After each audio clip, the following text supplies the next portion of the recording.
जमलेल्या सर्वांना मराठी दिवसाच्या हार्दिक शुभेच्छा.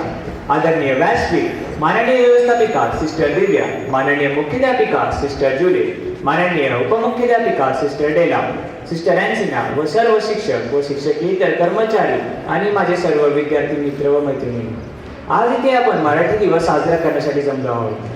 हा 27 फेब्रुवारी हा दिवस मराठी दिवस म्हणून साजरा केला जातो व या दिवसाचे वैशिष्ट्य म्हणजे या दिवशी ख्याती कवी वि.वा. शिरवाडकर म्हणजेच विष्णू मामा शिरवाडकर यांचा जन्मदिवस म्हणून साजरा केला जातो.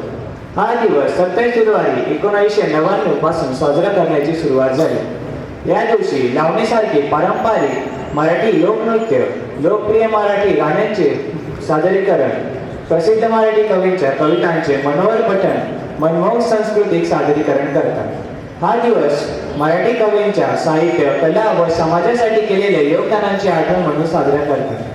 हा दिवस महाराष्ट्राची संस्कृती दर्शविण्यासाठी व मराठी बोलण्यासाठी प्रोत्साहन म्हणून साजरा करतात. चला मग आपण सर्व रुजू मराठी, बोलू मराठी, चला बोलू मराठी. तुम्हा सर्वांना मराठी दिवसाच्या हार्दिक शुभेच्छा. धन्यवाद.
असे जीवन नदीची गरची असे हिला बहुसा असे हिला जनाची